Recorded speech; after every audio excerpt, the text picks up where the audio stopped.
I know. Tonight's Modern Men is powered by the Hero Initiative. Are you interested in becoming a hero? Go to theheroinitiative.org to see how you can be a hero to those comic creators in need. Aren't we also...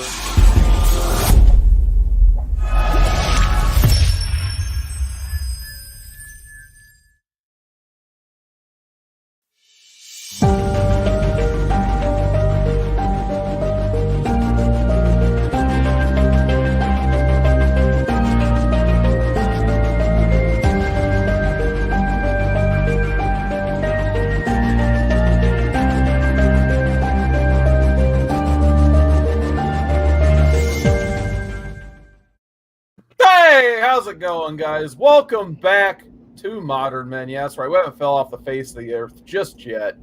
We had a little movie released last week, Justice League, the Snyder Cut, and I figured, we got to talk about this movie, so why not go ahead and bring Modern Men back live here on March 22nd, 2021. That's right. If you guys are keeping track at home, it's been like a month since our last episode, but hey, we're just doing these whenever we feel like now, so that's okay too. But my name's Carson. Let's get to our panel here. As usual, oh my God, how much has that beard grown in the last month? We got ComicManAndy. How you doing, Andy? How's the beard? Better not you guys are here. How's it going? Oh, man, I'm doing great. And as usual, down in the basement, we got DruManchu, baby. How you doing? Look, I'm not alone in the basement today. I brought a friend, my special hiking friend, Carlos. Yeah, that's right. This man down here said, next time you guys do Modern Man, I don't even care what it is. I just want to read something. I want in. I can't wait till you guys bring back Modern Men. And I was like, Chad, you want to join us for Justice League Volume 1? I didn't even know it was called Origin. And Chad said yes. So, Chad, how you doing, Chad? I'm doing good. I'm ready to talk some comic books and talk about reading and cartoons and movies and hearing Drew go off on it. Yeah, that's hopefully we'll keep tonight's episode a respectable length, but unlike the Snyder Cut, which wasn't a respectable length, we're going to do our best here. But before we get into the Snyder Cut, I want to talk a little bit about, I was like, what read really would go well with this? Like, when you're having a nice dinner, what wine goes with your dinner the best? And for the Snyder Cut, I decided to pick Justice League Volume 1 Origin by Geoff Johns and Jim Lee. It has probably been 10 years since I've read this, which, by the way, the 10th anniversary of this book is coming up. Does that make you feel old yet? Yeah. So this book launched essentially the New 52 in September of 2011. So before anything else came out, like Snyder and Capullo's Batman, then a bunch of Suicide Squad. There's other New 52 reads, but a lot of them aren't noteworthy at this point, in my opinion.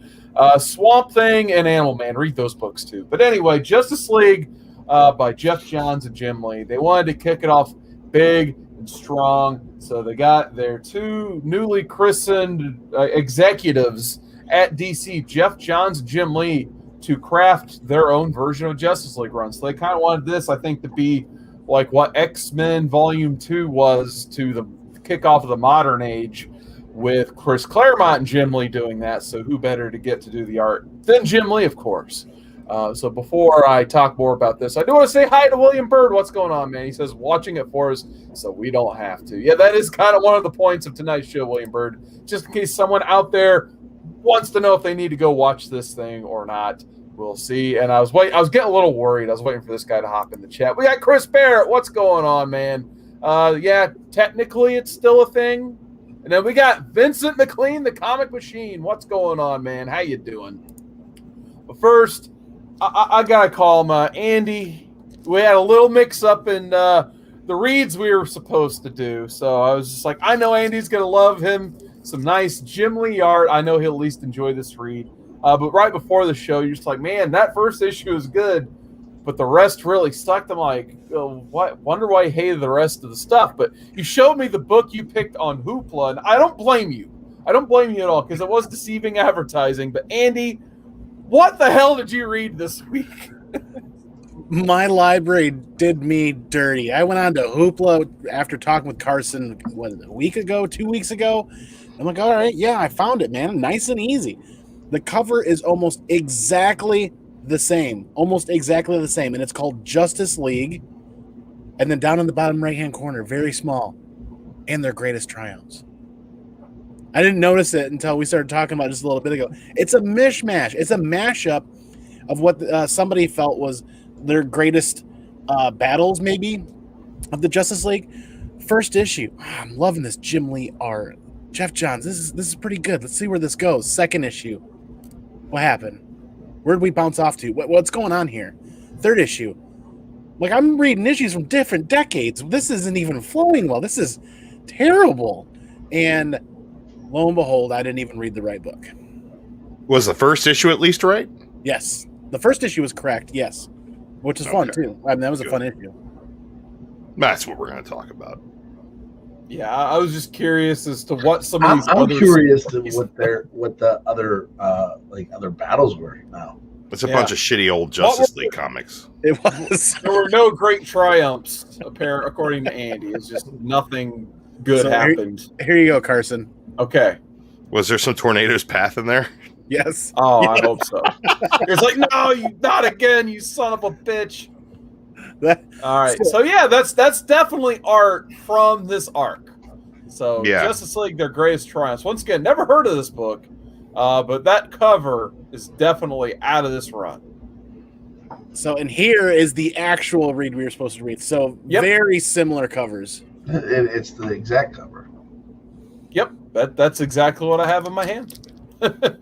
Yep. Yeah. So, like, let me ask you a question. Do you remember, Carson? You said the 20th anniversary or 10th anniversary, right? Yes. Yep. Do you? There was 2 books that came out that night because this wasn't a daytime release. This was a midnight release. Oh, that's right. They what did else do came like out? a Midnight Madness thing. So it was Flashpoint and this. Yeah, it was Flashpoint issue 5, correct? Yep. It was Flashpoint issue 5, and that scene that brought it all together when Flash is going back and he's resetting everything. That's what set this off. And, look at that, some sort of brand synchronicity that DC is sorely lacking these days. Back in the New 52, made them go boom for a little while there. So that's pretty awesome that they did that. You get the Flashpoint where they're wrapping everything up, and you get the new Justice League where it's like, hey, here's the new team moving forward. Here's how we're going to do this. I kind of dig that. I mean, I dug it. Yeah, I thought it was pretty fun back then. I remember there was more buzz than there had ever been before behind a DC movement. Obviously, we've had crises and that stuff. They wanted to try to recreate that buzz that they had in 1985 coming out of Crisis on Infinite Earths number 12, basically. And I think they did a pretty good job back in the day. Like you said, they had that big release of Flashpoint number 5 and then Justice League number 1. There was, if I remember, I think most of the books actually hit in November of 2011. I know that the Batman New 52, they were looking at that at one point as doing almost like X-Men numbers at that point. Like they were thinking that was going to be one of the best-selling books of all time. It had so many reprints to it, and you still find so many different reprints for that book.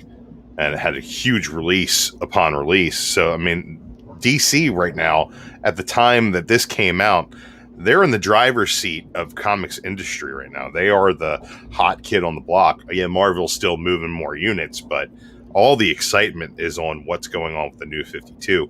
All the excitement for new readers is here's a spot where I can get in and find something new. And I think that that's really what the beauty of this first volume of Justice League is it holds your hand through the formation of this team that you've known forever. They were super friends when you were children, which means they were already really great buddies when you were born, right? This is how they came together, and before they were all, finishing each other's sentences and hanging out in the Hall of Justice eating grilled cheese sandwiches. And you bring up a point on the New 52. All the New 52s went to multiple prints. All of them, yeah. They all had the red. The second cover was the red cover. Yep. You think about that. It was Green Lantern, right, with Sinestro on the cover that had a print mark error on it. Yeah, the yellow teardrop error edition. Yeah. And then it immediately went. And so I remember there was a guy at the comic book shop that was getting every single variant cover of Justice League and Batman, and there were so many to the point where I mean, Batman was like Batman, Green Lantern were the only two that didn't reboot. Pretty much, yeah. Yeah. I think you're pretty much right on that. They kind of rebooted the stuff they felt like they had to make sense of the New 52 reboot, but they pretty much kept the same continuity. Because if you read the final issue of the Geoff Johns Green Lantern run going into this thing, is like issue 62 or something like that. That's pretty much, you see how like get the ring taken away from him by the Guardians and then re-given to Sinestro, and that's where the New 52 run of that leaves off.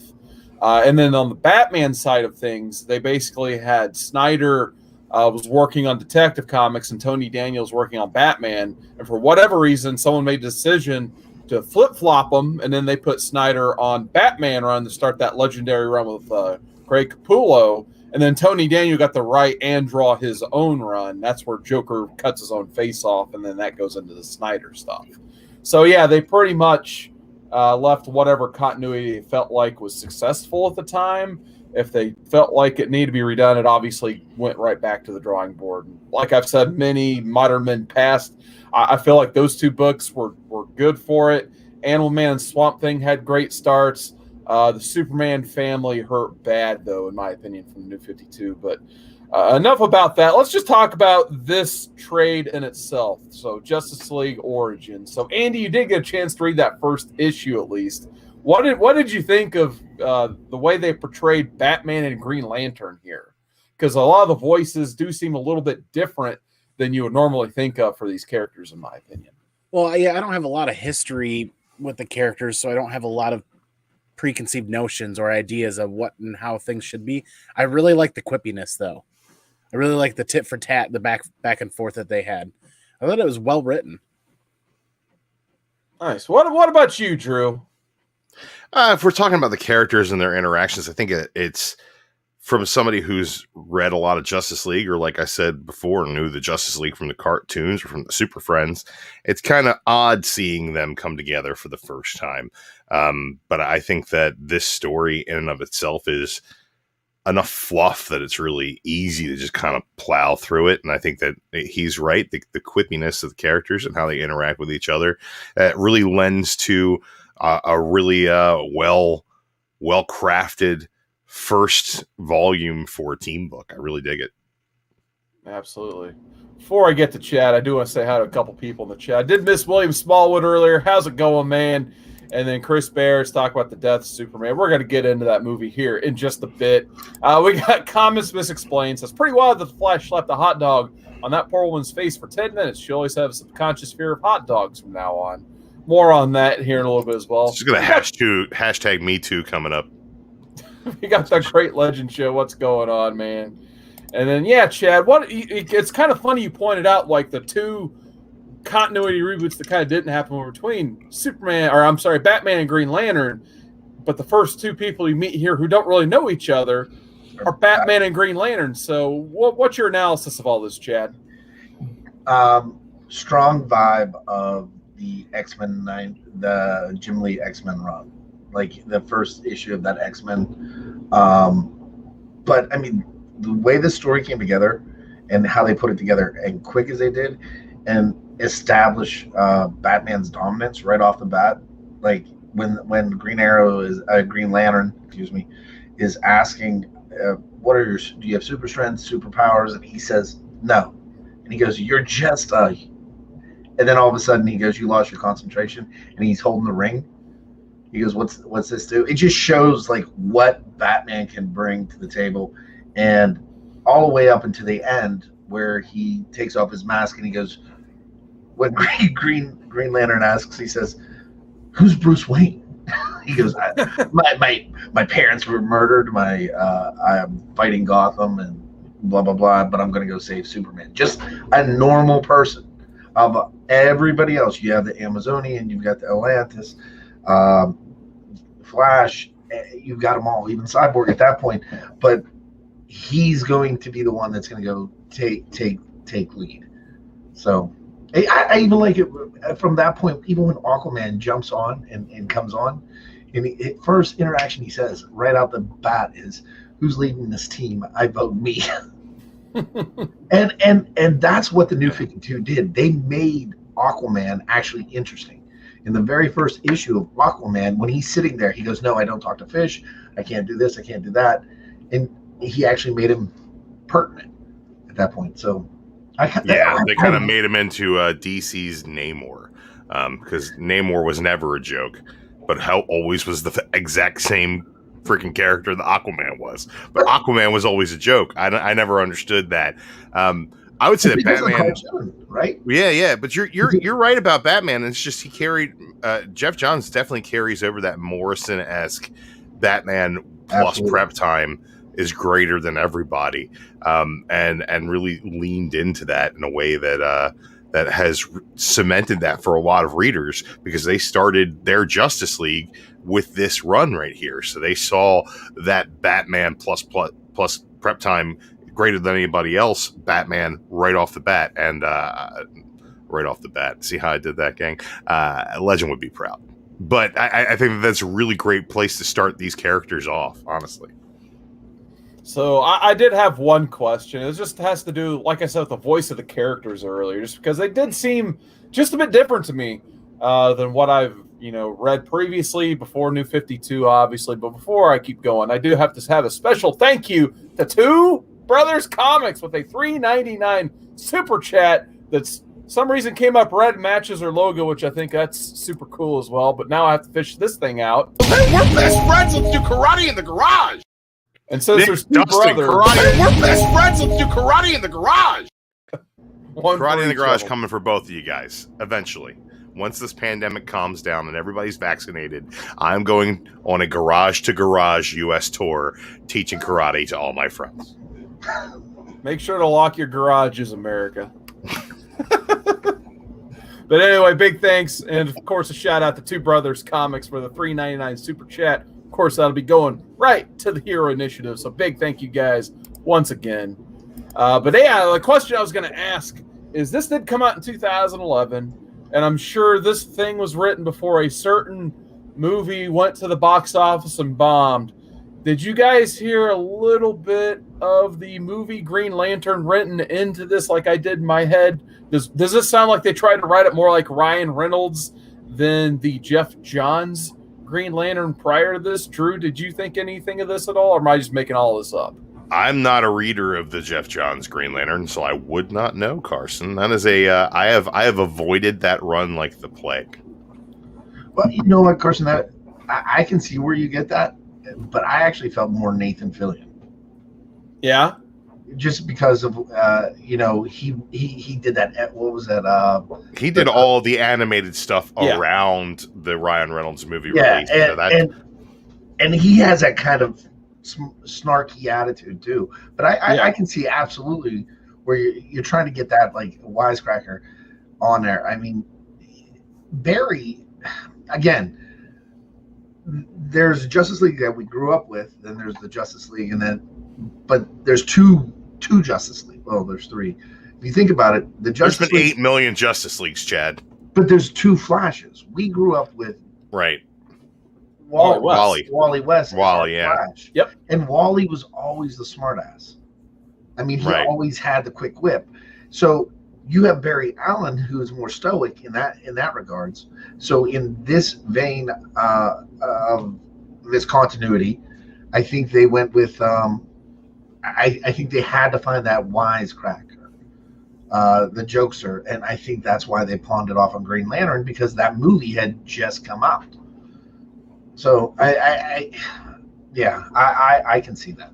Yeah, I kind of felt like he had this like mini arc where, he has like this cockiness and brash arrogance to him, and you kind of have to have Batman there to convince him, like, you got to stay focused, Hal. Like, even in the worst of things, he's still next to Hal, like, I see your rings cracking. You got to stay focused. You got to stay focused, Hal. Come on, what are you doing, man? And he finally has to take his cowl off. He's like, I'm Bruce Wayne, and blah, blah. He's like, who the hell is Bruce Wayne? And then he finally does start to, like, they finally succeeding when he stops trying to lead and starts listening to what Aquaman and Batman have to say, basically. So the mini arc, even though like this is an art heavy run, and what I mean by that is a lot of splash panels, a lot of action.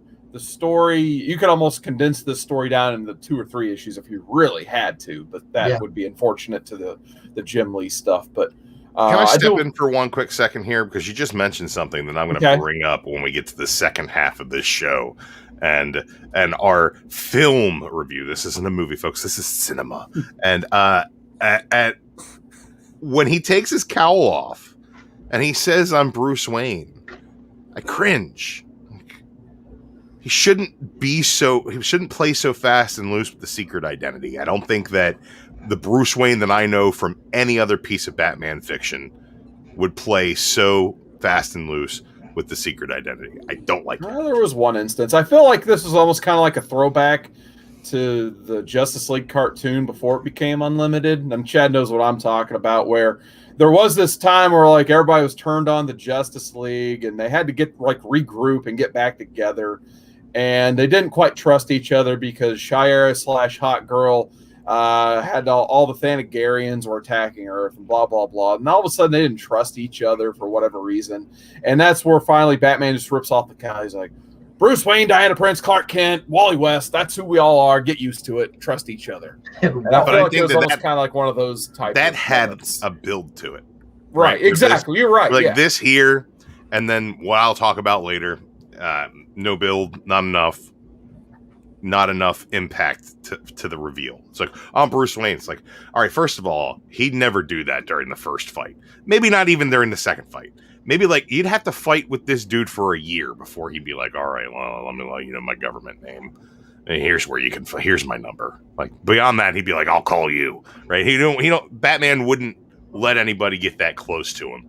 And especially this new 52 Batman with Court of Owls and all that stuff. And he's definitely in a place where, especially in the Greg Capullo, Scott Snyder run, at this point, he's pushing everybody away. Like the kids he adopted, he doesn't trust those fuckers. He's not going to trust alien dude with the fucking glowing green mask and the fancy jewelry. That to me is like, I don't know. I feel like that came a little too quick. So this is the first time I'm going to agree and disagree in the same breath. I don't know if that's I agree that Bruce wouldn't do that, but the continuity at this point is so different. Right. He just came back from being dead, and now he's closer with his family than ever. He just formed Batman Incorporated. There's 3 Batman in Gotham at this point. Right? I mean, you have, well, at this point, no, because everything's changed. But like the week prior, you had Dick is still Batman. Bruce is Batman. You've got somebody else running around to being Batman. So it's a different Batman. I mean, shit. When this came out, I reviewed this with a guy who had a bat cave. I mean. What happened to him? He become a pirate or something? He became a pirate, yeah. Fuck. Look, wait. Just for a moment, let's talk to the audience. Folks, if you feel like you need to become a pirate, reach out to us and we'll send you to Flanders. Anyway, we got a ton of inside jokes going, so I'm going to go inside that chat and say hi to a few people here. We got William Bird saying, in fairness to Aquaman, I've been reading some old Steve Skeets, Jim Aparo stories that are pretty good. I didn't realize how good some of the old DC stuff was. Yeah, if you dig deep, like really deep into the classic Aquaman stuff, like at least go to the Nick Cardy stuff, because there's some Nick Cardy stuff is really well done. Yeah. Holy crap! Yeah, it's just some of the best Silver Age art you will find is in the Aquaman books. Which who would have thought that? But yeah, there's some great stuff, and then of course the Peter David 90s stuff. I love that too. I think that age, I just think I think Nick Cardy on Aquaman, and I think Kurt Swan Superman. Those are the kind of that when I think DC, that's what I kind of want. Carson, who was writing when he had the harpoon hand? That was Peter David. I remember that cover where he's got the harpoon hand and Superboy's coming after him with those visor glasses. I had to get that one. You know that. We got Kenneth Bird in the chat. What's going on, Kenneth? We still got Comics Misexplained hanging out. Chris Barrett still hanging out. But yeah, I did want to ask Andy. I got one question for you because you did read issue 1, and I've been wanting to ask this question. We can go around the panel. We got a chance to read Justice League of Tornado's Path, which, if you think back to that issue 1, you said was the most mind-numbing, hard to Wait, we got a chance, or we were forced to? You were forced to by fan voting. No, it was randomizer. But anyway, that issue 0 and issue 1 was supposed to be an introduction to that Justice League. That was the prior Justice League #1 to this. So did you see at least an improvement on readability going from a Tornado's Path of Brad Meltzer to this Geoff Johns introduction? Yes, wholeheartedly. Wholeheartedly. It was just how did you put it earlier? It's not a mind-numbing, mind-melting. You don't have to wrap your whole brain in the book to read it. You can enjoy it without having to know 30 years of continuity. Right. You know what I mean? You can get in there, you can dig into it. And the Jim Lee art, oh my God, I'm such a Jim Lee fan when it comes to art, whether it's DC or Marvel. You get in there and it's just like this velvet wrapping around the story that just makes it flow really well. Absolutely. So we had a lot of character introductions here with Wonder Woman, Aquaman, Cyborg. I'm not going to discuss every one of them in detail.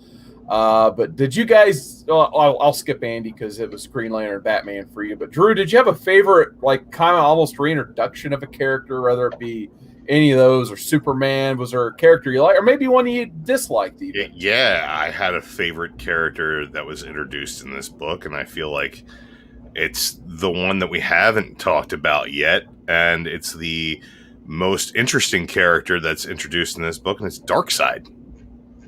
I like the way that they bring in the Kirby Fourth World stuff, and they kind of make it their own in a way. The New 52 Fourth World stuff has never really made a whole lot of sense, but I feel like they bring him in hot and heavy, quick, and all the parademons and all that stuff, all kinds of villainous goodness, and with that Jim Lee coat of paint on it is just really, really killer, man. I really dug the villains in this book more than I dug the hero interactions.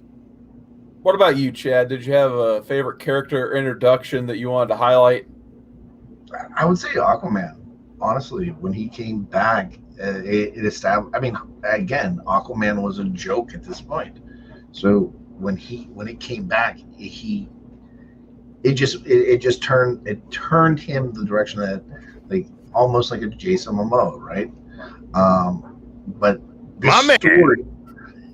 story as a whole, though, is just like there are Justice League. Like my two favorite Justice League arcs are is the New 52 run and the JLA from 1997, Grant Morrison, and then obviously into Mark Waid with the Tower of Babel, right? Yep. That is great storytelling. Both of those are huge Batman stories. And again, on this one though, this is just the introduction to 3 other stories that are going to come down. I mean, this is the introduction to Darkseid War. It's also the introduction to the JSA, JLA, the Trinity War. The Trinity War, yep. And then also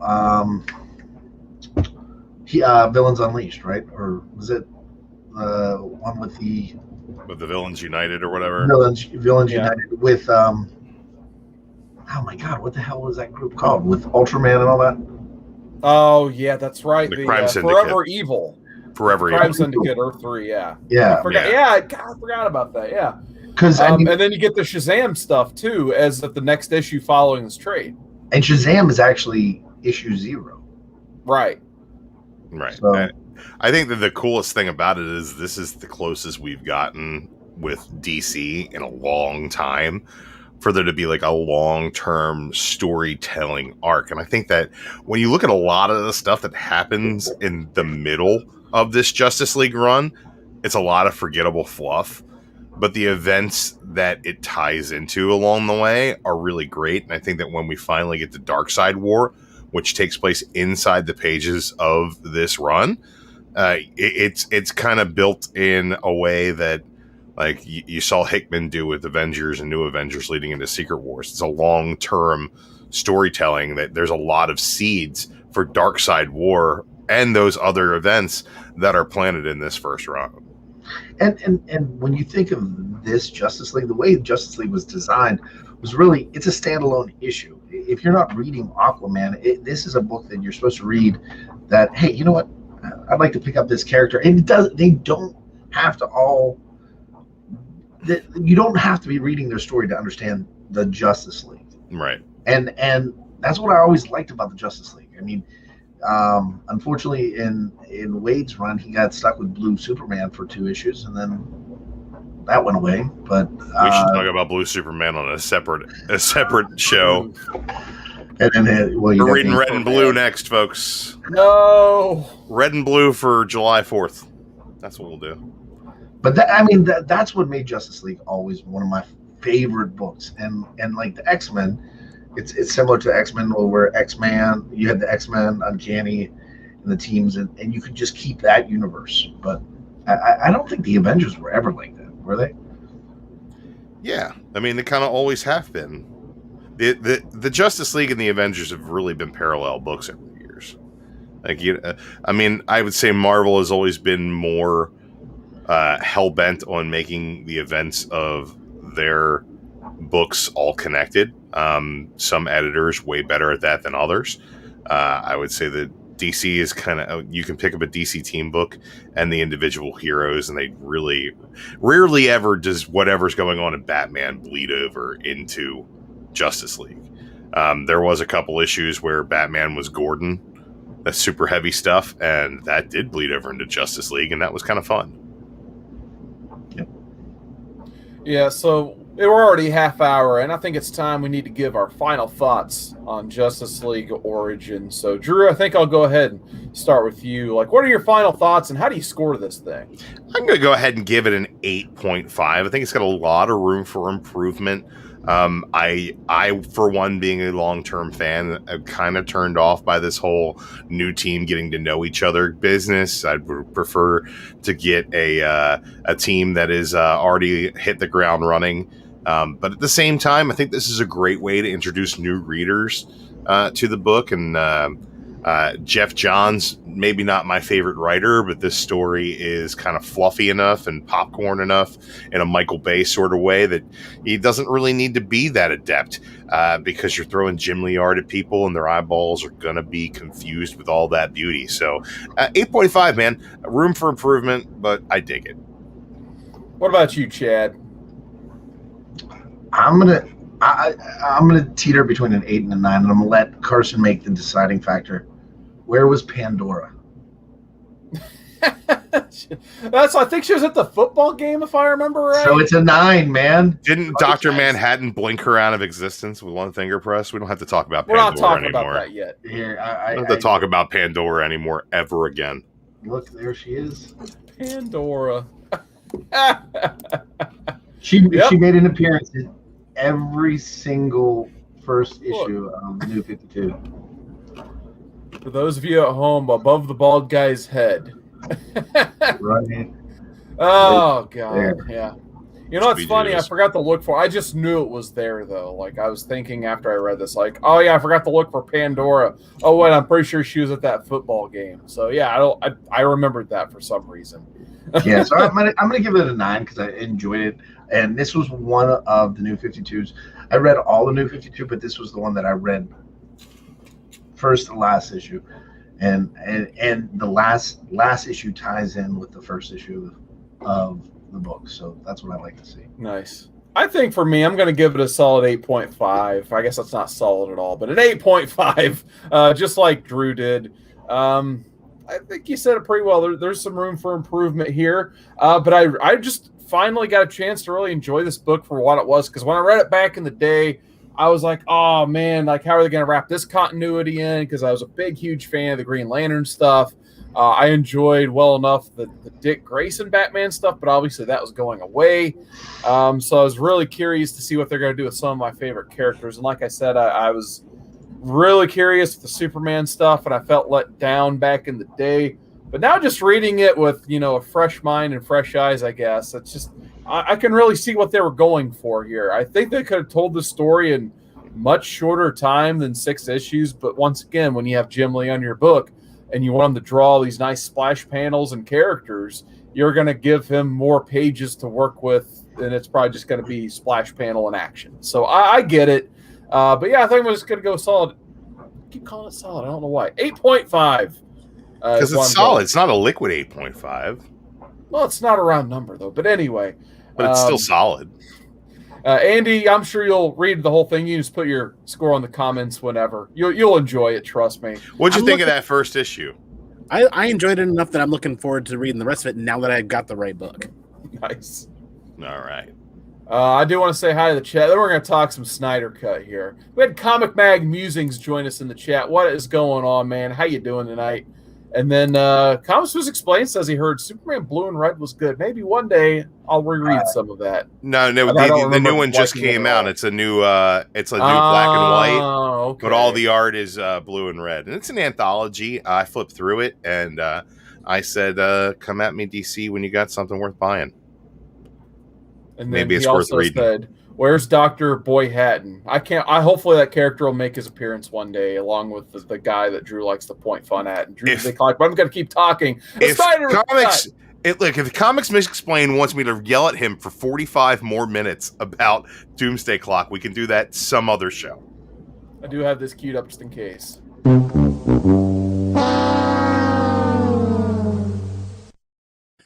I'm going to hold on to that. Yeah, I was going to say, you want to hold that card in your hand. But anyway, let's talk Justice League the Snyder Cut. So I'm pretty sure on this very program, I'm pretty sure me and Drew at Verbatim talked about how we didn't need the Snyder Cut in our lives as a waste of time. They shouldn't have worked on it. I think there was one of our movie shows where we actually got a chance to talk about Batman versus Superman and how awful that movie was and how that Snyder Cut sucked and that director's cut was terrible, and we didn't want this one. So we got it anyway, and we watched it anyway because that's what we do. We have to watch everything with characters we like on it. But Andy, I want to go ahead and just start with you before we get too long-winded here. Did you watch the original Justice League? And what did you think of this new one? I didn't watch the original, and I gotta be honest. My ass is a little chapped over this Snyder Cut. I'm a little irritated. Yeah, so 4.3. F me for buying a 70-inch TV. It's pointless. Ultra high definition. Let's make the movie so black you can't see anything.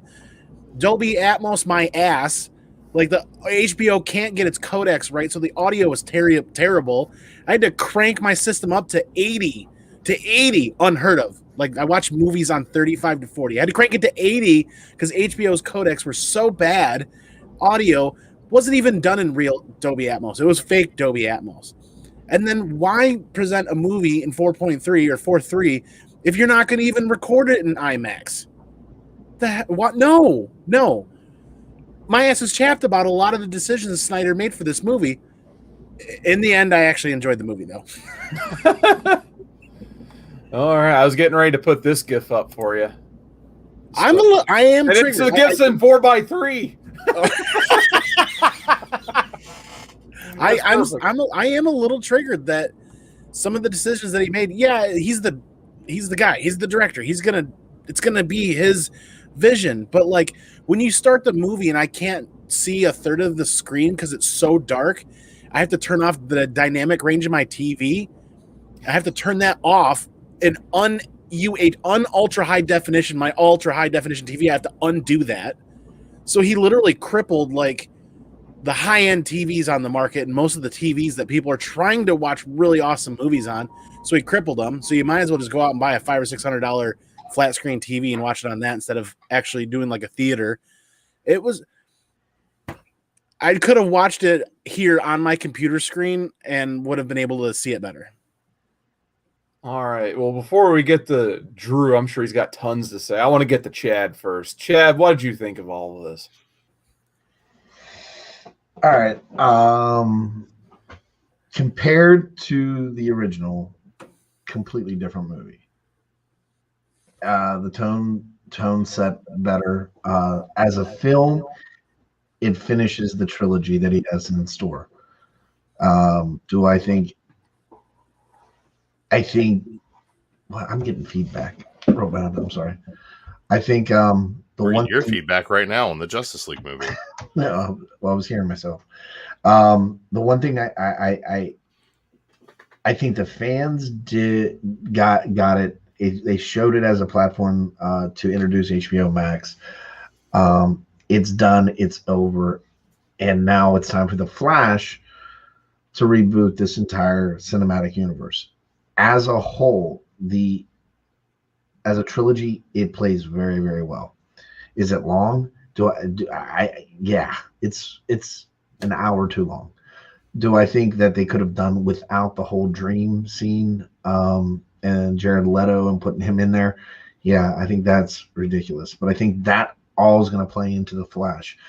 Overall, it is now the second highest rated superhero movie behind Dark Knight on IMDb. So that's because nothing else has come out. No, ever.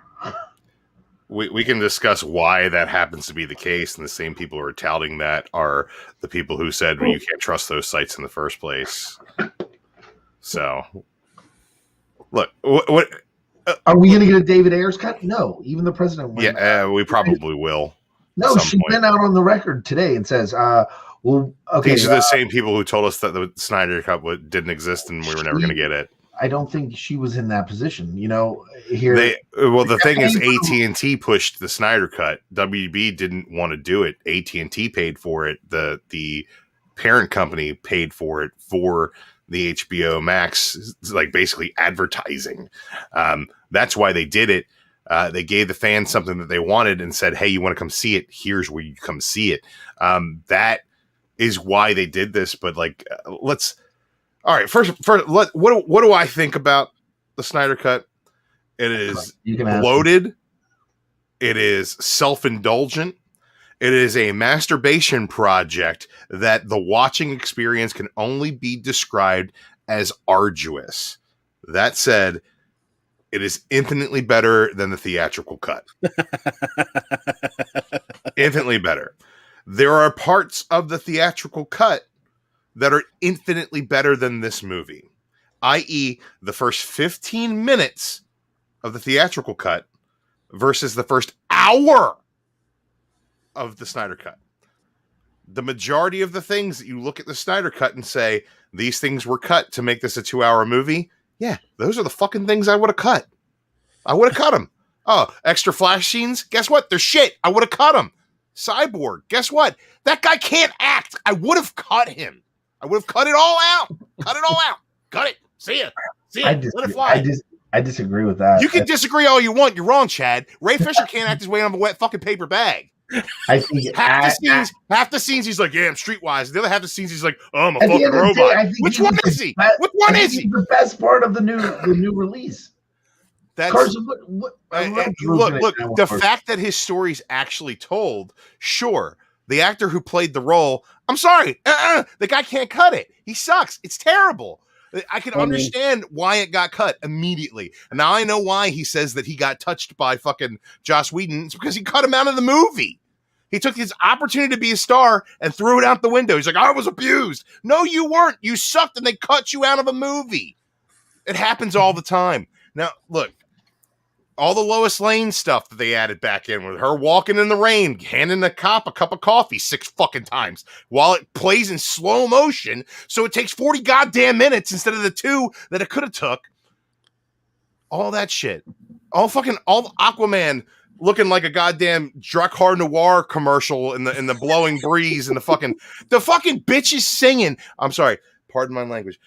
The ugly village girls singing Norwegian songs to him while sniffing his sweater like he's some kind of fucking Aqua Jesus. Why is that in this movie? What is it? Why? Why? What does that do for anybody? Sarah is laughing so hard right now. Aqua Jesus. The fact that he's like, he shows up in some Norwegian place and he's like, hey, guess what? Biggest secret in my life. I'm Bruce Wayne. I'm Batman. Here's my card. Like, what What the fuck? It's still fucking stupid. Yes, it is a more cohesive, right, well-told version of what Zack Snyder wanted the DC universe to be. You can't unfuck the pig that he doesn't understand who these characters are 3 fucking movies ago. You can't do it. You can't. It's not great. People are like, this is the greatest thing I've ever seen. He still doesn't know who these people are. Right? Just because it's more cohesive and it makes more sense than the cut where they were like, well, here's this 4 hours of fucking bullshit, Joss. We can do something with it. And he's like, what do I do with this? And they're like, I don't know. We fucking hired you. And he goes, okay, here's the best hack job I can give you. And then the entire fucking world shits on Joss Whedon, the guy who made Avengers, which is clearly the greatest comic book movie in the history of comic book movies until fucking Infinity War comes out. But like the guy who made Avengers couldn't turn this steaming pile of fucking dog shit into a 2-hour movie. You can't do it. It's not a movie. It should be a miniseries. It should have been fucking broken down into better episodes. He's like, oh, well, we got like fucking chapter markers. Those chapters, self-contained, are not chapters. They're not telling a particular chapter of the story. It's just like, oh, well, here's a time where we can cut it for a commercial. That's all it is. It's all it is. They're just fucking commercial breaks. It's fucking terrible, man. Here's the thing. Once Darkseid shows up, right, and they change the entire villain story to make Steppenwolf kind of make sense, it gets better. It gets way better.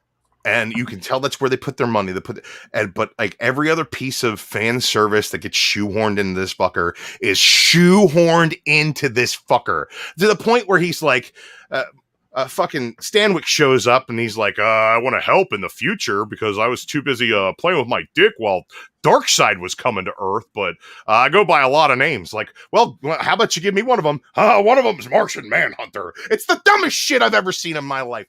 Not that being said, it's better than the previous version. All right. I gotta admit that Drew's got some points that I kind of agree with. I'll be honest with you. I was still entertained by the end of the movie. There's a big chunk of it in the middle that I was really, really bored by. There is some impressive CGI stuff that's in here, but for the amount of impressive CGI they have going on, there's twice as much terrible CGI they have going on. Literally, like, bad. Like, there's no way it should be that bad. Like the fight scene in the park with Superman right after he's brought back, you could tell the ground and the concrete is really bad CGI when they're getting drug around and breaking it up. It's like really bad. So Drew makes some great points. I will disagree with him on the fact, and this is just a personal thing, that I liked the fact that it was over 4 hours. Even though I watched it on 2 different days and I had to break it into stages, I want more cinematic, drawn-out superhero movies like that. I honestly do. I enjoyed that. I think they were on the right track with that, but they just didn't do it as well as they should have. And I think Drew highlighted a lot of that stuff. 4 hours in 3 minutes, something like that. I mean, I want to address this. Like 12 This days. Explain said that theatrical reshoots were all the stupid jokes. No, all the stupid jokes were Snyder's and were left in. The good jokes were the ones that Joss Whedon put in that they pulled out. They like all the flash quips are still there because Ezra, like I didn't even touch on this. Ezra Miller needs to not be in anything ever again. The more we see of him, the less I need to see of him. Fisher acts better than Godot. Her narrative with the old Darkseid battle was awful. It was. The exposition over the Darkseid battle was way worse. Gal Gadot's like narration was terrible. And I also want to say that all the added action beats that they put into her, like saving people from the terrorists at the beginning, made it look cartoony and stupid, where the rest of the action was like so much more hard hitting. It was just like, what are her powers? Well, basically she's the Flash without all that stupid lightning. There's a lot of bad CGI at the very beginning too. I'll forever be Gal Gadot's personal slave. Like, I'll watch anything with Gal Gadot in it. Like, I don't care if 1984 was terrible. I still watched it. I got to go back and watch the original first movie. I've never seen her in anything good. Can we talk about? Has she been in anything good? I don't care if it's good. If she's in it, thanks for asking, Chad. Can we talk about Affleck? So Go I ahead. want to go ahead and give my 2 cents on what I just originally thought of this. So I really enjoy the trinity they've formed here from a casting standpoint. I think Affleck as Batman, I thought was going to be the most terrible thing when I originally heard that. He was like probably the only good thing about Dawn of Justice, which that movie still sucks. I'm not going to defend that one, but I did enjoy Affleck's performance in it, and I enjoyed him well enough in here. Gal Gadot's Wonder Woman, she's great. I think that's the biggest hit they've found among all of these new Justice League members, obviously. She's going to continue to make those movies, whether they be good or bad. We're not going to discuss that right now because that's a whole nother topic. And then Henry Cavill's Superman, like, I feel like he's almost the Timothy Dalton of Superman's, basically, like he was over with 007, obviously, where he's pretty good at the role. They just need to give him something good to work with. Yeah. Whereas like Dalton had like a couple halfway decent Bond movies, but he didn't have Goldeneye, basically. Unfortunately, he left the role before Goldeneye, which that was like one of the best Bond movies ever, and that would have been phenomenal with him in it as well. But Cavill got handed Man of Steel, Dawn of Justice in this, and I think he did the best he could with that. I think he has the potential to be a great Superman, but he just unfortunately hasn't been given the best script. This is probably the best he has been given in terms of content, is this black suit Superman you get in the last arc of the Snyder Cut, which I really enjoyed their kind of retooling of Superman in this, where he shows up and just wrecks house with Steppenwolf, where I feel like my vision might be a little blurry on the original, but I kind of remember Steppenwolf putting up a bit of offense against Superman. Here he gets no offense, which he shouldn't, because he's Steppenwolf. And Superman. Can I ask real quick, as a longtime Superman fan, did it not give you a little bit of distaste that Superman was kind of a fucking bully with Steppenwolf? Like, to the point where like he cut his fucking horn off just to be a dick with his like laser vision. Like, I get him beating him up, but like he was like a kick him when he's down kind of Superman. And to me, I feel like he should have knocked him down, stared him down, and stood as a paragon of virtue, as fucking Superman does, and let him realize he had no shot. Maybe get up a couple times, get knocked back down. But I feel like holding him down and cutting his ear off is like not a fucking Superman thing to do. And not that Zack Snyder has any handle on the character whatsoever, but like that, it's like, oh, Superman's back. Here's our moment of hope. He's going to save the day. And it's like, oh, whoa, Superman's kind of a fucking dick. I don't want to piss that guy off. Yeah. No, I think so. There's people that read the comics. There's people that know the characters. But if you think about like Zack Snyder, he followed Watchmen to it as best as he could in the movie Watchmen to the book. In this, it's like he just watched Injustice. Yeah. And the only reference that he kept on going back to was Injustice. So from an Injustice movie, this made sense. I think the final boss scene also plays to his advantage, because whereas Whedon's direction had a little bit, let's form a team and let's build this up. Their big gun is Superman, and they are just buying time so that the prophecy, there's no Martians, there's no new gods, and there's no Kryptonians, comes to fruition. The Kryptonian comes in and he fucks shit up. At the end of the day, that's exactly what he did. And when Ray Fisher needed help separating the mother boxes, he's Superman, give me a hand, boom, it happened. Right. So I think that final fight scene and that boss scene played to Snyder's advantage. At the same time, from my perspective, right? They bring him back from the dead. Like, spoiler alert, fuckers. They bring him back from the dead. Okay.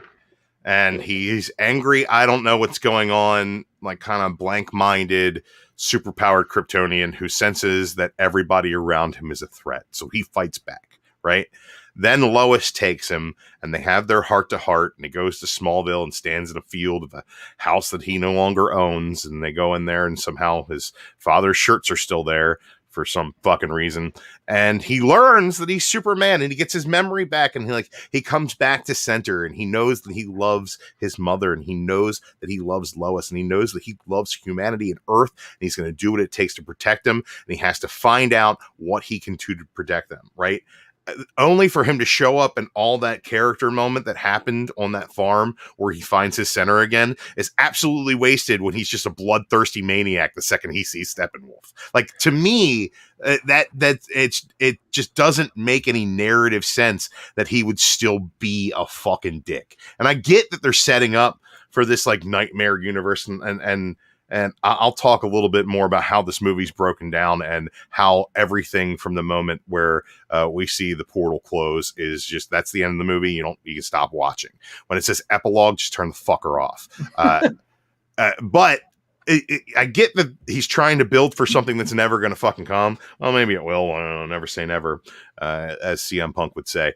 But you should be getting a Superman at that point. Superman is reborn. He then becomes the hopeful Superman you want him to be. And then the second he shows up to battle, he's just a bloodthirsty asshole. And that to me was a little out of character. I think they explained, and maybe it's me being like Carson and I were are in the same Superman genre from when he died, but I think it explained how he got back to being centered.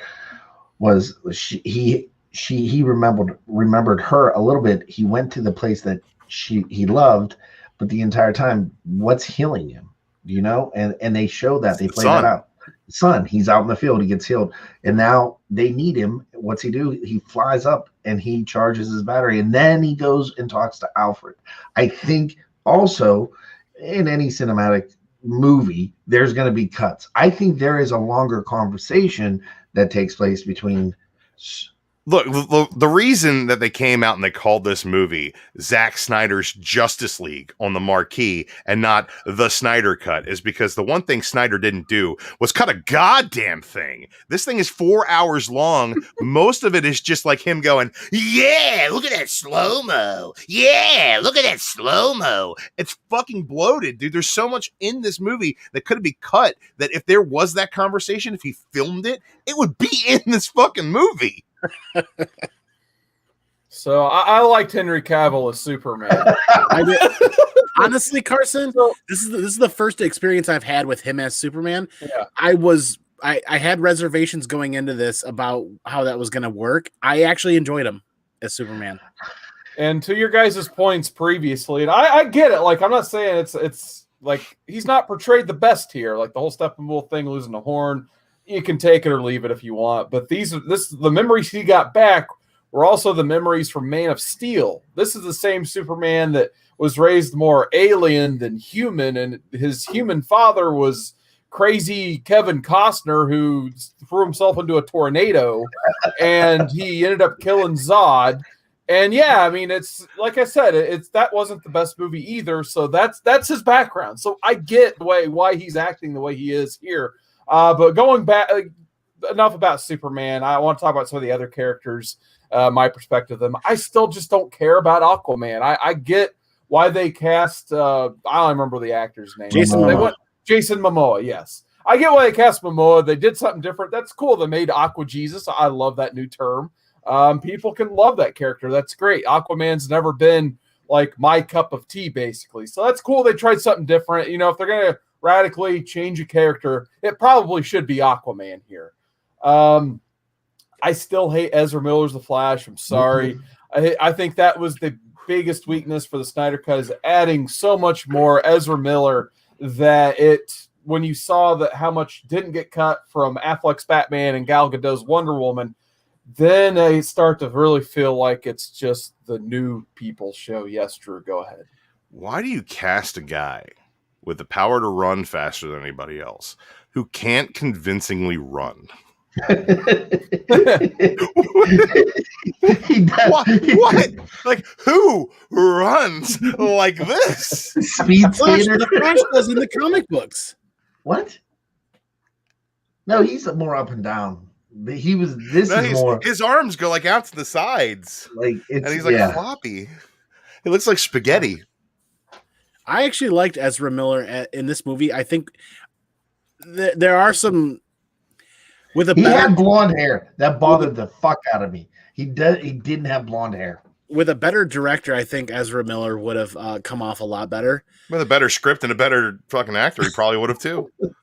Can we talk about how Ben Affleck was, in my opinion, a decent Bruce Wayne, but a terrible Batman? And every time he's in the Batman costume, he looks fat, like wide, like fucking like wide. Well, I'll tell you why. Because Ben Affleck, unlike the rest of the cast, actually worked out for his role. He's bulky, like he has actual muscle on his body, and that does not bode well for a rubber suit that puts fake muscles on top of it.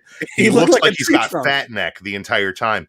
The thing that I don't like about him as Batman or Bruce Wayne in this movie is less egregious than it is in the Whedon cut, because everything Whedon shot with him was with his cowl off, right?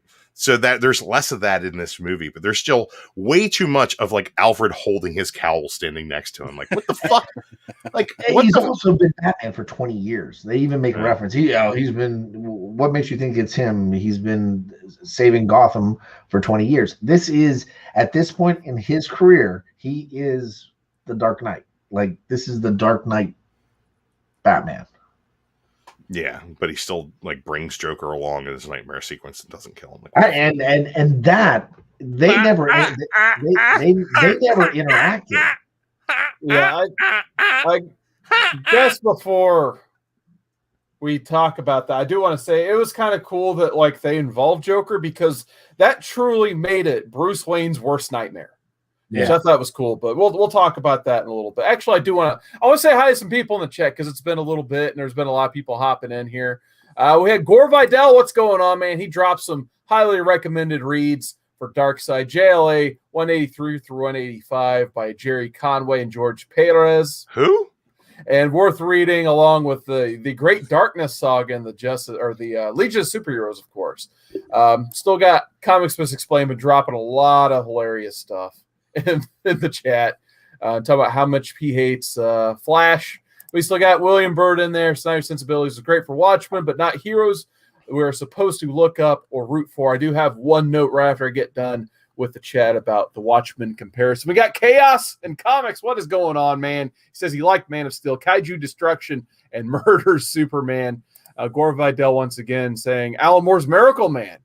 When he kills Kid Miracle Man by snapping his neck after London was destroyed. Yeah, absolutely. We got Remy Q Studios. What is going on, Remy Q? So because of the way he did Watchmen, I did respect the way he kind of had his idea of one character, and that's Cyborg.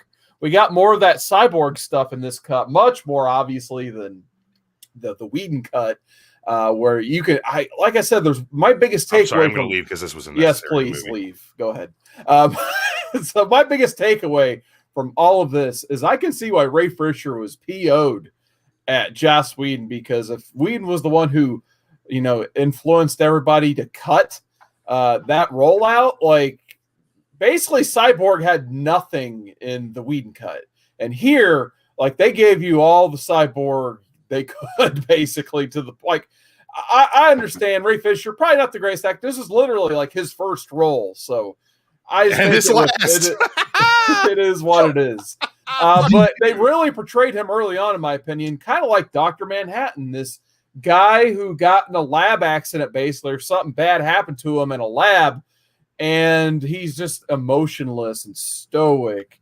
But the difference between him and Manhattan, obviously, in this one is you actually get to see that character arc where you involve his dad, and he finally gets to show a little bit more of emotion, but who's pretty emotional. The Great Legend Show, $4.99 super chat. He says Drew loves two things: the Whedon cut and Starcade 97.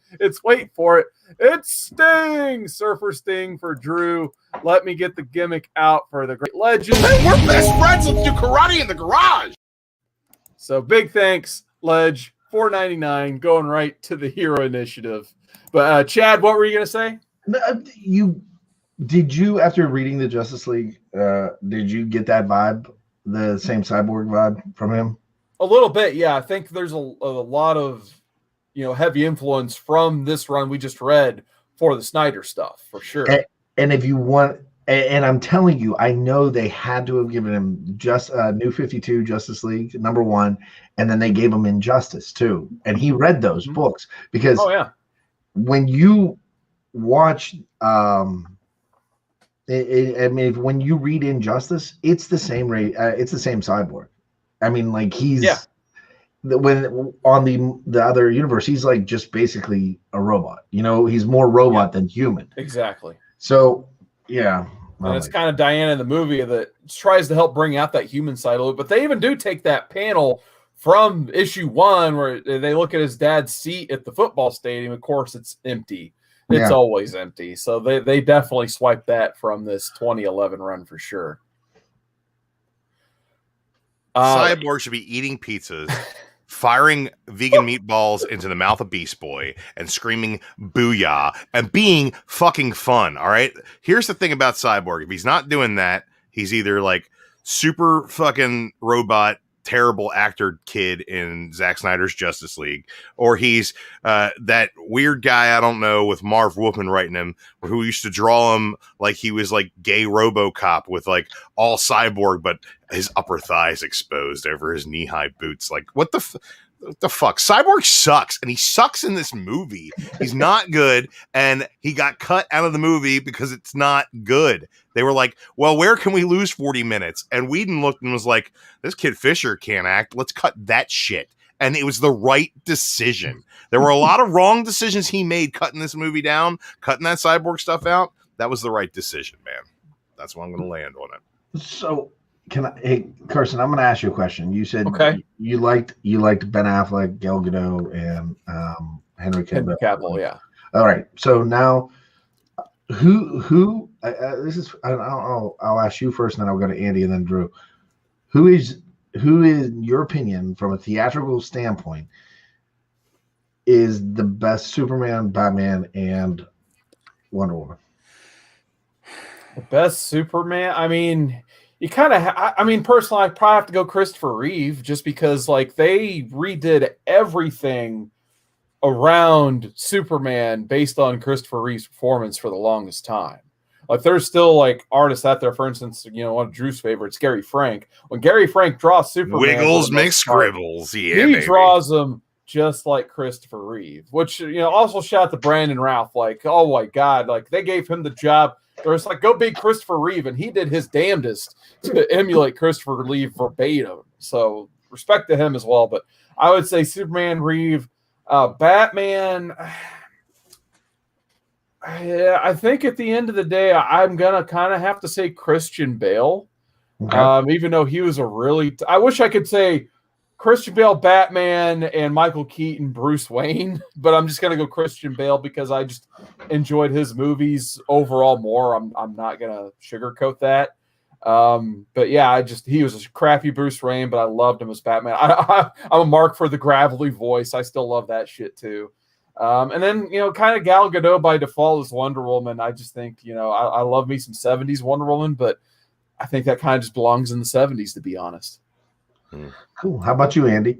Oh God, it's tough. I mean, all right, who's first again? Anyone you want. So we'll just go Superman. I gotta go with Christopher Reeves, just like Carson. How do you choose anybody but Christopher Reeves as Superman? And when you talk Batman, I've got to go Michael Keaton. It will forever be burned in my brain. I am Batman. That one just sentence right there in that mask from that movie will forever be burned into my brain. You want to get nuts? Let's get nuts. That's my favorite Batman movie. God, Wonder Woman. I'm with Carson that Linda Carter is 70s. We're in the 70s. Linda Carter was an amazing Wonder Woman. Gal Gadot is definitely here to stay as this generation's Wonder Woman, and is what she lacks in her ability to articulate in speech from a script. She brings in spades in her delivery of her form and her actions, and that eloquent way she moves in her characterization of Wonder Woman. You know what I mean? She is Wonder Woman all over the surface, head to toe. It looks it, lives it, acts it. But I'm with a lot of other people that when she talks, sometimes after 4 or 5 or 6 words, her accent starts to get a little thicker, a little heavier. Okay. How about you, Drew? Clooney is my favorite Batman. Ooh. Just because I love the nipples on the suit. Superman, you got to go Dean Cain. I mean, he's one of those like problematic Republicans on Twitter. So I got to give a nod to Dean Cain. And then Wonder Woman. Yeah, I got to go to Linda Carter because Gal Gadot is, dude, she's fire hot. She's never been in a good movie and she can't act. Let's just go ahead and get it out of the way right now. I've never seen a Fast and the Furious movie after the first one. It was fast, it was furious, and I got enough. And that's how I feel about Gal Gadot. She's fucking terrible, man. 84 fails because she fails, right? The first Wonder Woman fails because of editing and a terrible climax. 84 fails because she fails, and she definitely fails a lot in this as well. That's how I feel about it. Get off my lawn. Just finish that whole rant with "get off my lawn." I'm not. I don't have a lawn that I want people to get off of. Okay, they can hang on to my lawn as long as they want, as long as they're watching quality films like New Mutants. I want to address this comment right now. New Mutants. Let's talk about New Mutants for 1 second, and then we'll move on. Let me tell you, Chad. New Mutants was a fun, watchable romp. Okay, 3 things that this movie was not. It was not fun. It was not watchable, and it was not a romp. It was an arduous, epic quest for a prize that never will be.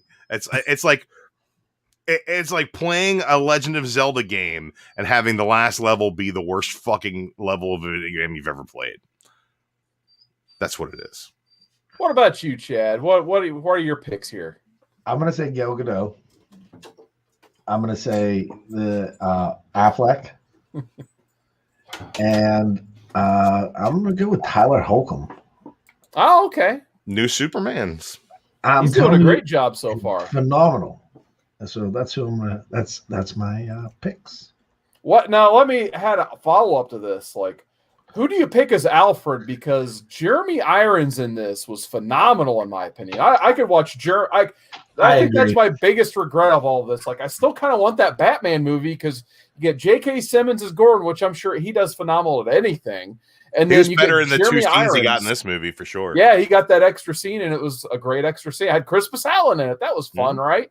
And then, but yeah, like, who do you pick as Alfred? Because like, you got Michael Caine, you got Jeremy Irons. I don't remember what the one actor's name is from the other 4, but he's dead. Yeah, he's dead, Chad, of course. But he did pretty good too. But I think I'd have to go for Michael Caine just because I just watched Inception last night, and every time he showed up in that movie, I was like, Alfred. I think he was. I think Jeremy Irons was like spot on that. Even like his OCD with the with the T. I just clicked at the same time. Stop! You do it. I'm not. I got it. Yeah, his OCD with the T, Chad. Yeah, that was hilarious. Alfred. Was there like a commercial where he gave Batman maybe I feel like it was a Dr. Pepper. I can't remember. He gave Batman a beverage in like a Taco Bell commercial in the 90s. I think it was a Diet Pepsi. Okay. And they also, like, I always just remember that Alfred giving Batman that soup, and it was cold, and it pissed him off. It's gazpacho. It was the gazpacho for Batman Returns. Yeah. His name was Michael Gaugh. Yeah, Michael Gaugh, that's it, yeah. Yeah. That guy was great. Billy D. Williams was Harvey Dent. Yeah, he was. Yeah, he really missed out on. And he was also Harvey Dent in the Lego Blackface Batman Two-Face. movie. All right, what are our final thoughts on this thing? So, Andy, I'll start with you. Like, would you watch this again? Would I watch it again? Yeah, I'd watch it again because I'm a sucker for very long, epic, cinematic movies that interest me. Superheroes, comic books, my interest. You know what I mean?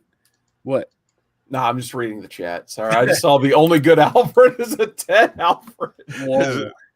Next step, Alfred is my favorite. Fucking Jesus. chaos. Granted, the movie has lots of issues that some I agree with Drew, some I disagree, some I agree with you guys. I feel like there's a big chunk of the middle that I was really bored with, but I felt like it did a really good job to help explain a lot of other things as a first-time watcher of. I didn't see any of the other movies previously, so it helped fill in a lot of gaps. I think if you're going to spend this amount of time and money on a movie, you got to get all your CGI right. You can't just get your big CGI moments right and then let the other 2/3 be shit. You can't. At the end of the day, I was entertained. I wish they could have done it a little bit more justice and put a little more time or money into it. I would have paid. Literally, I would have paid another $5 to have the CGI and the audio perfect. I really would have. I canceled my HBO subscription months ago, redid it up just to watch this movie, and I would have paid another $5 to have the audio and the visual be, on point and be decent. I'll watch it again. Yeah, I think I'm going to give it a 7 out of 10. What about you, Chad? From a trilogy standpoint, I will agree with Andy and give it a 7. From a universe standpoint, I'm going to say I am so looking forward to somebody at DC realizing the only thing that's going to be able to get them ahead of the game or compete in the movies right now will be Batman Beyond. And I think you need to take some time away from these characters and reset it. I think you need to walk away from the disaster of the Whedon cut and the Snyder cut and the Ayers cut and reset. That's why I believe that oh my God, what is the director's name from Guardians? Oh, James Gunn. I think that's why James Gunn is calling this the Suicide Squad, not the Suicide Squad 2. He's calling it the Suicide Squad. Yeah, that shit happened, but guess what? This is a new movie. It's set in maybe even a new universe. Who knows? But I think this is the direction that they need to go, and they kind of need to take some time away from the main characters. They rushed it with going straight from the Batman, Christian Bale Batman into Man of Steel, and then they, I think Zack Snyder wanted to direct a Batman movie. I don't think he wanted to do Superman. I don't think he wanted to do a Justice League. This is, at the end of the day, it's a Superman Batman trilogy. He wanted to do Batman. They were giving it some rest and letting him do it. I think they need to take some time off, step away from the main trinity, and then make something new and fresh. Yeah. I think for me, like Drew, I'm saving you for last for this. I was going to hope that you were. Yeah, I'm saving you for last for sure. I think for me, I'm gonna go 6.5 on this one. I enjoyed it for the most part, but it was just way too damn long. Like 4 hours for this. The pacing was not there. What would have been for like 4-hour movies like The Irishman and Lord of the Rings. Like I prefer those experiences much better than this. The other thing that really bothered me was the soundtrack or lack thereof. I definitely feel like some of those slow Snyder scenes that we're used to, like for instance, I'm assuming that was Iris and the hot dogs and the Flash saving her, and then a couple other scenes, and then just some odd music choices. I felt like he had these scenes in his head where he was going to put in this long drawn-out scene. There's going to be a fun, cool song that he thought of playing on top of it. So it's like, yeah, Snyder Cut, I'm going to put my scene back in. It's going to be really sweet. Hey, HBO, I need you guys to put this song in there right there, and it's going to be awesome. It's going to be great. And they're just like, that's too expensive. No. And they're just like, okay, we're going to leave the scene in, but we're just going to add a lot of random we'll just throw this song in. You got the rights to it. They reused some stuff. Yeah. Yeah, they recycled the stuff. Yeah. So, and they also took out the Danny Elfman score from the Whedon cut, which I kind of enjoyed some of that, even though it felt rushed back then. But at least he had some cool throwbacks and stuff. And I guess Snyder's like, no, we can't have any of the throwback music. That 89 Batman theme, that thing's got to go. So put back in these things. Like, no, you don't have Hans Zimmer. Like, okay, we got this generic music. We're going to plug it in here. It's going to be great. And then it wasn't really great until someone finally found the right version of Superman's theme from Man of Steel and copied and pasted it at just the right time in that final battle. 3 hours of this recycled canned music really affected this experience more for me, probably than the 4x3, to be honest. I agree. So that for me, and it's like I said, the pacing issues were awful. I don't know what he had in mind originally, if this was really as close to his original vision. But obviously the fact that you have these scenes with Wonder Woman and Batman early on, and then you get all the uncut stuff jammed back in the middle, you can really feel the absence almost of Batman, of Wonder Woman in the film for a while, and just coherent storytelling. So for me, like I said, I enjoyed the changes of Superman. I kind of enjoyed a little bit of the ending. I kind of like that they try to wrap back in some of the nonsense from Dawn of Justice that he wanted to long-term storytell.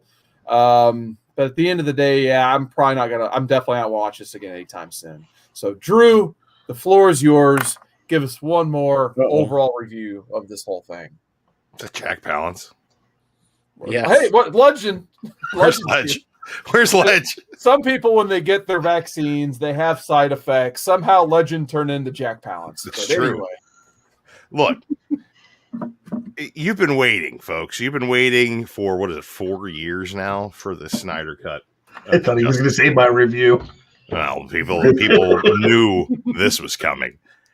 You get home from whatever work you're doing, you get in your comfy, your house clothes, maybe a nice pair of gym shorts and a hoodie. You get settled in on the couch, you get your cold soda, you get your hot popcorn, right? And you sit down for the Snyder Cut. You load up whatever device you're using. I used an Xbox One, and you get on that HBO Max app, and then you find the Snyder Cut. It's right there, guys. It's right on the menu. It's big. It's a beautiful header. Great new graphics. It's Jack Snyder's Justice League, and you press the play button, and then it says this film will be presented 4-3 because the director is an asshat. And then you ask yourself, why? Why 4-3? I don't have a fucking IMAX screen in my house. This isn't going to be in fucking theaters. It's going to be shown on everybody's phones and computer screens and TVs. Why is it in 4-3? Why? That is not the last time you will ask why. You are going to go on a long, arduous journey. It's like the Lord of the Rings without any of the things that makes the Lord of the Rings magical. It's going to be scenes of Lois in the rain. It's going to be all kinds of shit you don't need that you realize why it was cut out of the movie in the first place. And that you're going to do that for about an hour. Wait, 2 hours of fucking nonsense before this movie gets good. And when it gets good, kids, it does get good. Trust me, it gets good. There's Darkseid, there's Steppenwolf. You get a little shot of Granny Goodness in there. Like Desaad shows up, and you're like, fucking Desaad? Of course this just got way better. And then after about an hour and 15 minutes of that, you get the epilogue, which is a commercial for shit we're never gonna get. It is Zack Snyder trying to rile up his Reddit bros to hit WB with as many emails as possible, as many hashtags as possible, so that he can get another job. Don't fall for it. This is not going to happen. Jared Leto's Joker shows up just to make you fucking hate Jared Leto. If I ever see Jared Leto in the street, I'm going to hit him in the head with a fucking hammer until he's dead. And while he dies, I hope he goes, over and fucking over again. Jesus Christ. I'm so upset about this stupid little bit of this movie, but I am upset. Overall, as a film, this is unwatchable. As a movie to sit down from 4 hours from start to finish, it's unwatchable. As a cut of the Justice League movie, which was cut to 2 hours and became unwatchable, it's actually better. I say that we need to petition the internet for the theatrical cut of the Snyder Cut. Take out all the Whedon add-ons and just cut this down to a movie that is a watchable fucking movie. Overall, 5 out of 10. All right. Well, Drew, my challenge to you is, I know you wanted to edit this episode originally. Can you somehow make an edit of this episode in 4x3 and make it 3 hours longer and in slow motion? Yeah. So That's my challenge. I want to see our Andy, I'm going to need some review. extensive reshoots of you flipping your beard as the sea sprays. Yeah, Let me and the We'll man get a fucking Leonard Cohen song and fucking I will play the whole thing in slow motion Leonard Cohen, but your motion will be half the speed of the Leonard Cohen song. So it'll seem like it's in super slow motion. and the Manchu cut. Let me get a Sharpie marker and I'll do all the tattoos so I can look like Jason Momoa too. I'm sorry, I said that wrong. So I'm laughing at everything from here on I out. can see Andy seriously in a mirror. It looked like the acolytes. Remember when they? Oh God,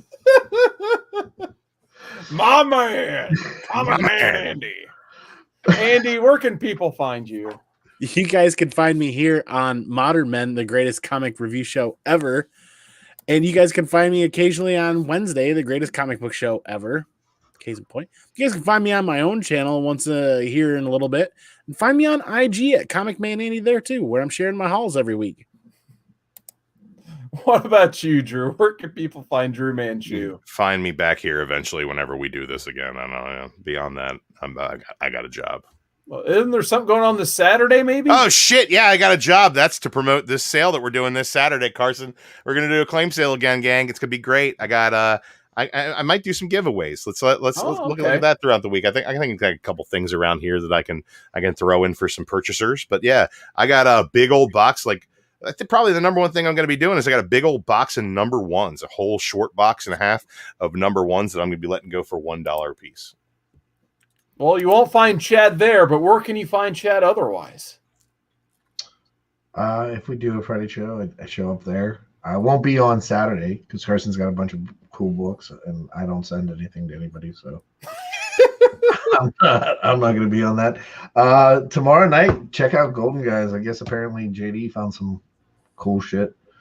But yeah, no, I'm just happy to be able to read something good because unfortunately there's nothing good to read right now. Like there's still X-Men comics on the shelf, my friend. They're still pretty good. I'm gonna wait till a trade, man. They keep gathering on the shelf and check out. You know what? You're shelves. a Geoff Johns fan. Check out his Black Hammer Visions book that just came out. Yeah, no. I did read that because you told me about that last week. Yeah, fun stuff. Yeah. Maybe I'll read it, then tell Legend about it. Anyway, I'll tell Legend to read it for 4 years. The second you suggest it once, he's going to go out and fucking get a tattoo on his back. You can find me at youtube.com/cwooder19 as well as Instagram and Twitter. I'll be on this Friday. Why not? That'll be fun. We'll go Friday live with the roundtable and the fam. This Saturday we'll be doing a claim sale. Probably 12 noon. We'll start. Yeah, again. let's go noon Eastern. Let's go noonish. High noon. I'm going to be real high. I'm going to sell my books real low. Yep, maybe a great legend will join us. We'll see on that as well because we're going to need someone there to filibust while we reorganize and come up with totals. And that was quick and chaotic last time. And I'm sure if any of the other Comic Corps wants to join, they're more than welcome. So who knows who'll be at that claim sale, but that'll be 12 p.m. Eastern. I want to address the chat for a moment before we sign. Go ahead. All right. John's Comics with Kids coming in to throw shades at my opinions and then release semen jokes. I don't know if I'm angry or proud. Fucking letting go number 3s. What the hell? This isn't Wednesday, folks. But yeah, check those guys out on Wednesdays, 10 p.m. Eastern. We got a whole bunch of stuff lined up at the Comic Corps this week. Golden Guys is supposed to be one of their biggest episodes ever tomorrow at 10 p.m. Eastern. JD already dropped a trailer on this channel, so check that out. From what I'm told, he's got a huge haul, like a once-in-a-lifetime haul he's going to show tomorrow, so check that out. The Wednesday show, they don't have a plan. They'll do something. Andy will be there laughing. It's always a good time. Thursday, you can go to bed at 10 o'clock at night. And then Friday, we'll be back with Roundtable. I'm sure to talk about. I might do a show on Thursday. What? Or I'm going to go to the bar. You guys decide which. Drew's going to the bar on Thursday. And then Friday, we're probably going to talk about some Falcon and some Winter Soldier. Let's talk. I want to keep talking about Superman and Lois with Chad, too. I think we need to do that this Friday. And then Saturday, we'll be doing the claim sale. But next time, guys, big thanks. We'll catch you in the future.